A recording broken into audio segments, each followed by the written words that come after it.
Hello, everybody. Welcome back to the Masculine Minute. Here's your co-host Joshua Gill, alongside the one, the only Ace Haggerty. What's going on, Ace? Hey, doing pretty well, Joshua. How you doing today, man? Doing well, guys. Today we're bringing to you, the reason why you're not hearing music here is because both Ace and I just went to see The Sound of Freedom, the movie, in the theaters. And if you haven't seen it yet, and you're a human being, you need to go and see this movie. Take your family.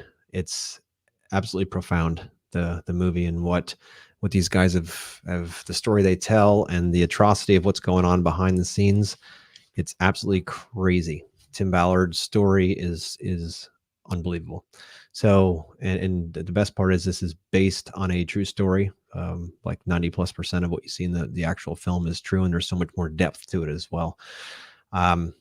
Anyway, so we wanted to bring to you guys this, after seeing this movie, we just felt like we had to sit down and have a conversation with the world about what we saw, and to incentivize anybody, or to at least offer the option for others who haven't seen it yet to go see it. This is something that will profoundly change the way you see the world. And it's absolutely, I took my entire family along, and my sons are 13 and 15, almost 16. And I know once we were done watching the movie, and I guess you were with us on the way back in the car, there wasn't a word spoke for a half hour. We drove along, and there was just no sound. Like, it was just a lot to process. And it's not meant Yeah. to be sick and twisted. It's not meant to do anything more than show you a reality of something that most people don't want to even believe is true. Because how could humans be so fucking insanely nasty and horrible to especially children? God's children are not for sale. And that's the premise of this entire movie. And they go into showing you different parts of the world where this is the case. They go through a story. You actually see the entire sex trafficking world through the eyes of two kids. And that's the most, it's what really rips your heart apart, to see what these poor children go through and how they're exploited. And what you learn throughout this movie, of the actual stats of how prevalent this truly is in America. We're the number one consumer of sex trafficked children in the world. Number one consumer, which makes me even sicker. And that's the crazy part. I know nobody wants to talk about this subject. Ace and I have no issue talking about this kind of stuff. The only way that this stops and our children, my two children in particular, are safe, is when this problem is addressed and it's destroyed. That's the only way we can sleep at night as parents, to know that we don't have to worry about this for our children and their children in the future. So this was a very powerful, powerful movie. If you haven't seen it, go see it. We're going to unpack some of the things that we learned throughout watching this.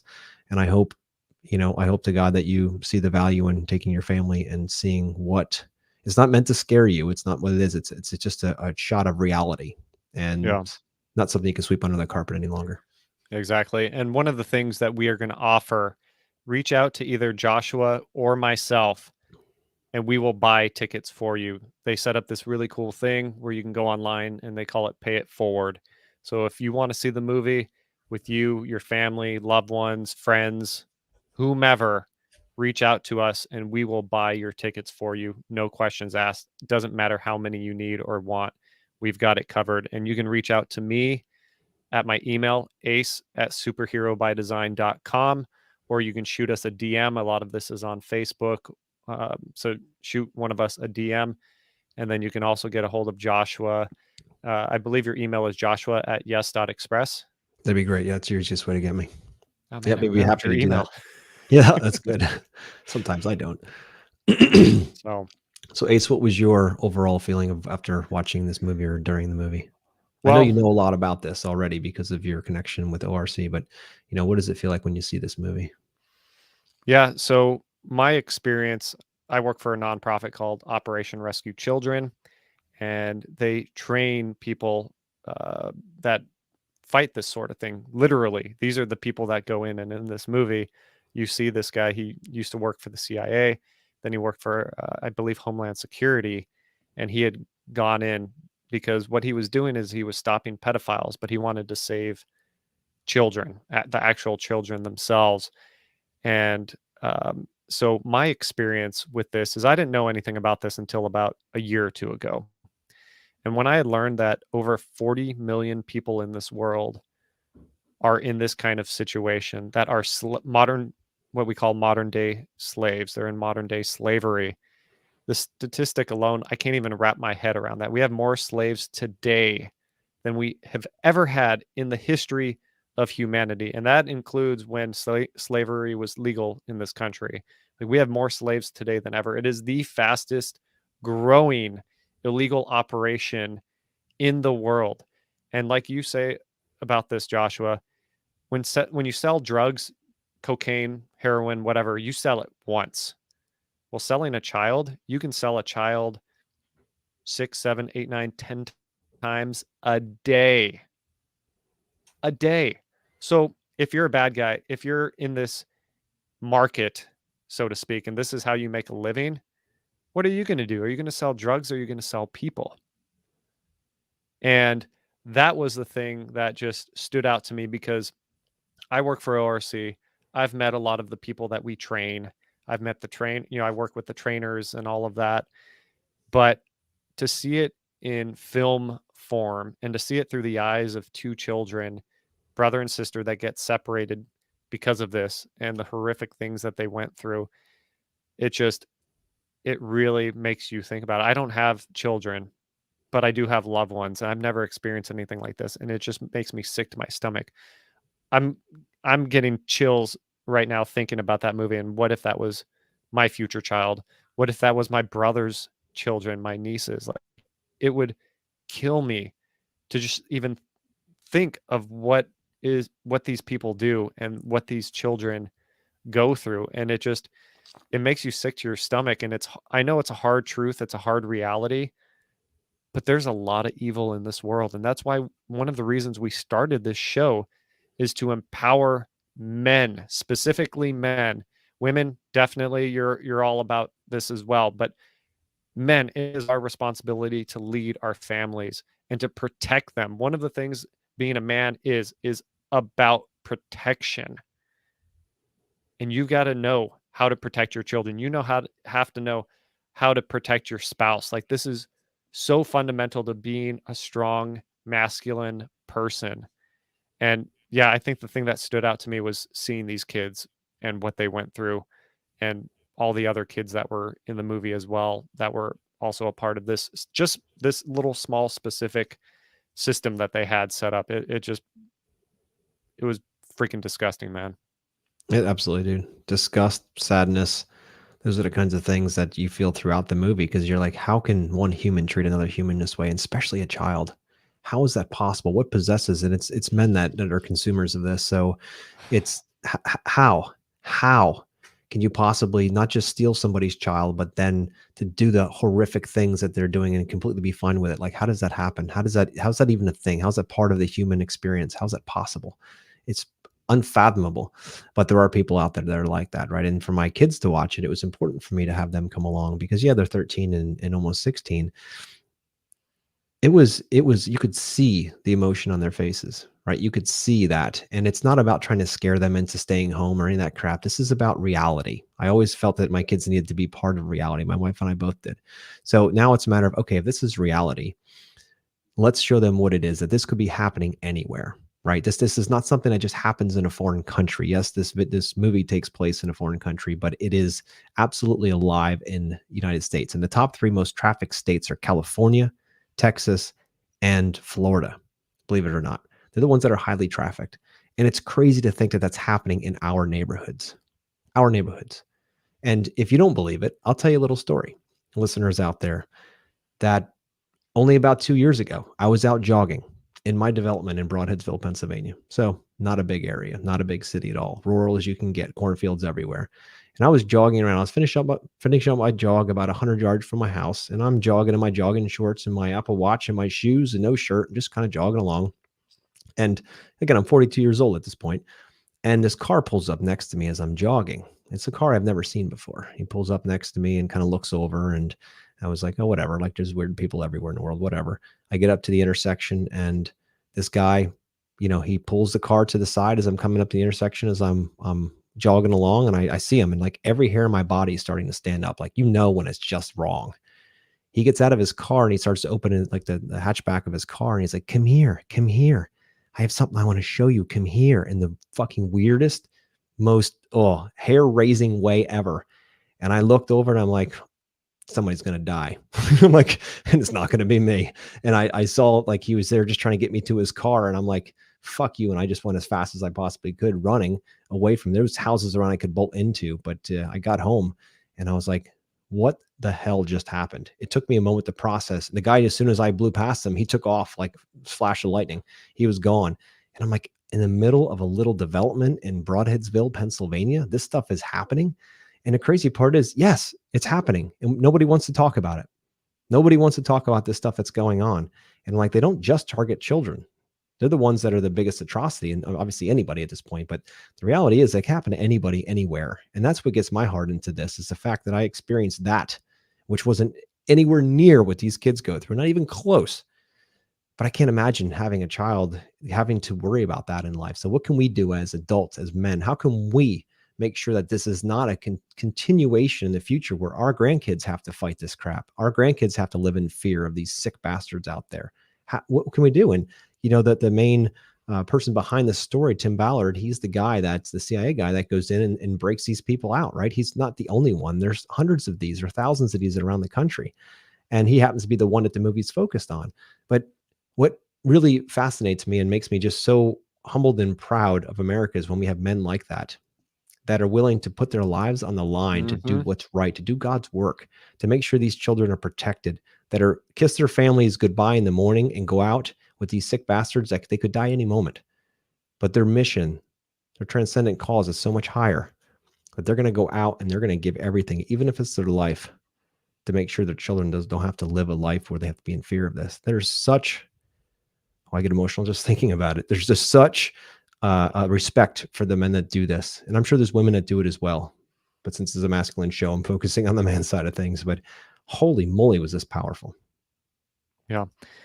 And the three things, because I like numbers and threes, the three things that you could do if you want to support this, first thing you do, just go watch the movie. Reach out to us. We'll buy the fucking tickets. I don't care. Go watch this movie. Raise awareness. Tell people about it. Spread this movement, because we know that great things are started in small communities. And no matter what small community you live in, even if it's a big city, when I say small community, that's you, that's your friends, that's your family, your close circle. Go see this movie. We'll pay for it. Raise awareness. Tell people about this movie. The second thing you can do is educate yourself. There's tons of great resources. The nonprofit that I work for, Operation Rescue Children, go onto the website. Just Google Operation Rescue Children. Go on the website. There's tons of resources on there. Operation Underground Railroad is a huge nonprofit that's been around for a really long time. They are fantastic. Check them out. There's tons of resources. Talk to your community about this. These resources can provide you with things that you can teach your kids. You can teach your spouse. You can teach your church, your community. Very simple, small things to keep an eye out for. And then the third thing you could do is you could actually support one of these organizations. Here at Operation Rescue Children, we're looking for donors right now. We're looking for money. We're looking to support the people that we train, because for every person that we train, that means they are more dangerous. They are more able to go into these places, because they literally go into these places. It's the places, the organization is based out of Texas, number 2 in the country. They go to the border and stop these operations. They go into Mexico. They come back here in the States and protect people and shut down these operations. So by supporting these people, you are saving children. By supporting one person to get better training, not only do they get to go back home to their family, because they have families, they have kids, not only are they safer and they come back home, by training them, now they're saving not one child, but hundreds of children throughout their career. And you can donate whatever you want. If this is too much for you and you just want to donate money, guess what? These organizations like ORC need money so that we could do the things that we do. So watch the movie, educate yourself, and support an organization. It's pretty simple. You don't have to do a heck of a lot. And we challenge you as men of this beautiful country, let's take a stand, because the government ain't going to take care of us. They never have. They never will. We got to take care of each other. That's 100%, brother. Thank you for that. And one thing I'll add to that, I was talking to somebody about this movie who just came back from it, and they found that there's an Audible book, I believe it is. It's called Slave Stealers. I believe it's also by Tim Ballard. You can find that on Audible. It talks a lot more in depth, kind of like the story behind the movie itself, much deeper, much more involved. If you want to get deeper into this insane world that exists around us, that we just, most of us, I mean, including myself, didn't even know existed until only a year or two ago. It wasn't something that was ever really brought out. And another thing I want to bring up, men out there, mostly men here, if you think that just watching pornography at times is really not that big a deal, it's like a nobody's at fault. They're all there because they choose to be, and all this kind of stuff. You're dead wrong. That's right. If you're watching pornography, you're supporting this problem. That's right. And I hate to be the one to bear bad news, but that's the reality of it. It's one of the biggest contributors to this. I just listened to a podcast this morning that was going through, it had Jordan Peterson and Tim Ballard and the main actor of the movie, and they were talking about how people actually get to a point where they would try to hurt a child. And they said it's step by step. Mm-hmm. They start off with something very basic. That's right. And then eventually that pornography won't do it for them anymore. So they keep getting deeper and deeper into that rabbit hole, and eventually they get to the point where they're actually, thinking about hurting children, because the thrill gets higher and higher with that. And that's the fucked up part. It's an extremely slippery slope. So men out there, if you have that issue, try to get help. Try to figure out how to get out of that. There are plenty of people out there that can help you with this. It's an addiction. Just get away from it, because you're not helping the cause. You're actually, or not, like it's not a no victim type of thing. You're actually victimizing these people by doing this, by watching this stuff, by subscribing to this stuff, by any of that. You are actually the problem. You're causing the problem. And I know that's not going to be comfortable for people to hear. Probably most don't want to hear that on this kind of a show, but that's the fucking reality. Yep. No, I'm with you, man. Hey, who was guilty of being addicted to pornography? I was, for years. I thought it was okay. Yeah. I didn't think anything of it. Victimless crime. That's how I was raised, not specifically by my parents, but it was never shunned in my family. Yeah. And, started off with Playboy magazines and then just goes up from there. Thank God it never got to the point where something like that, even close to that, ever happened. But yeah, ask me if it had issues within my marriage. Hell yes, it did. Relationships, whether I realized it or not, prior to my marriage, other girls I dated throughout the years, yeah, it hurts that relationship too. Yeah. It hurts your relationship with the people you love the most. And then also it tells the people that are on these movies and films and all that, that's their only worth, to get fucked. That's their only worth as a human. I'm sorry. That's fucked up. And Yep. I didn't know we were going to go into this subject, but it all relates to each other. Like, we have to step up as men. Like I said earlier, we have to step up, because if we don't, who else will? That's right. Might as well be us. That's exactly right. And to think that 2 million kids a year in the United States are sex trafficked. 2 million. The U.S. is one of the biggest consumers in the world. We might not have the most, but people are brought in from countries all over the world. Yep. We are the biggest consumers. And also to hear the horrible statistic that when there's a big game like Super Bowl or any of these big games, not just that one, but big games in general, that these handlers actually bring these kids in around these games, because there's enough sick fuckers going to these games that actually want that kind of thing. So they actually are around. They'll rent a building, whatever, and set up these parties. And it's absolutely gut wrenching to think that's happening on our streets. It's happening around and of course, no one sees that. That's the ugly truth of this whole thing, right? No one wants to see this stuff. And I'm sure a lot of people are probably disgusted listening to us talk right now, because it just makes, it's disgusting all the way the fuck around. But we didn't start this show, The Masculine Minute, to be PC and just talk about stuff that everybody wants to talk about and talk about all the dumb shit going on in the world. We want to talk about things that actually matter, that may actually make an impact in somebody's life. And this is one thing, especially as men. So we challenge you, men, go see this movie. Take your families to see this movie. Yeah. It will change your life. Hey, if you're not a part of the solution, you're a part of the problem. So by doing nothing, you're actually a part of the problem. So take a fucking stand, grow some balls, and take some action. All right, guys. If you need tickets, you got our information. Joshua at yes.express. Ace, what's yours? Ace at superherobydesign.com. Reach out. We'd be more than happy to buy you tickets. Go take your family. Let's change the world, gentlemen. It's not going to happen by wishing and hoping. It's going to happen by getting it done. And the way you do that is by taking a stand. Let's do it. Yeah. First step, just watch a fucking movie. Easy enough. Love you, brother. Yep. Love you too, bro. Till tomorrow.